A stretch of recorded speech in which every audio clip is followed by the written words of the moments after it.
Today, as I'm filming this, it's Christmas Day, and we're so blessed to have so many wonderful people being part of our community and joining us during this festive and quiet time. This is such a great time of reflection, of being able to tune in and ask the important questions of our life and what direction we really want to go. This last year has been such a challenging moment for so many people, and quite frankly doesn't really show any sign of letting up in the near future.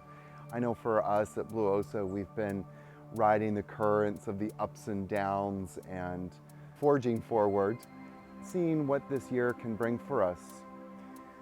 But as I look back over this last year and I look forward to 2021 and beyond, I'm asking some really important questions of where do we want to go and who do we want to be. One of the most, I think, great things of 2020 that happened was this forging of friendships, of old alliances, and also the welcoming of new friends. One of the things that I've really observed a lot in my life, especially since my time at Blue Osa, is how much we all crave community and how much we all crave this sense of belonging. This is better than the welcoming of our newest family member, who we've lovingly called Sweetie. Sweetie is a very young cat who just showed up one day. And what really caught my attention was when Sweetie showed up was how often he was crying and crying out for love and crying out for affection, and he would watch us moving around our lives. He would see the other animals, and there was this deep sense of wanting to belong to this community. And for the next literally 2 months, I was constantly going out and offering this cat food, saying, "Here, come."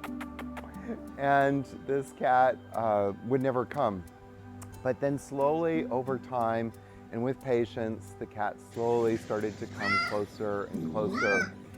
And the straw that broke the camel's back, the proverbial camel's back, so to speak, was when one of my other cats came by one day as I was going meow meow doing this. And the other cat came by, and this cat's name is Max, and Max came by and I started to pet Max. And then at that moment, Sweetie jumped out and was like, "Hello, I'm here. I need attention now." And it was through, I think, witnessing that this was A, a loving environment, and B, that they could also receive love that brought him out of the shadows and into the light. We're all deserving of love, and some of us really crave love, but yet we keep our guards up and we push people away. And I believe that it's up to us, light bearers, to create and continue to hold the space for all beings to have love, for all beings to receive love, and for all beings to be shown love. It's a hard lesson to remember, but every time I look at Sweetie Pie, my Sweetie Pie, I'm constantly reminded of that very important lesson, and that our mission moving forward is to continue to hold space for people who are seeking love, who want to be part of a community, and to remind them that here we are, and you can just come and be who you are, be yourself, and most importantly, be seen. And so I hope for you in 2021 that you have people in your life that truly see you and truly celebrate your unique authenticity, and even more, that you can passionately, energetically, and lovingly pass it on to others. May your 2021 be filled with love and hope, bliss, May you achieve those goals that are inherent in your heart and waiting to be answered. Namaste.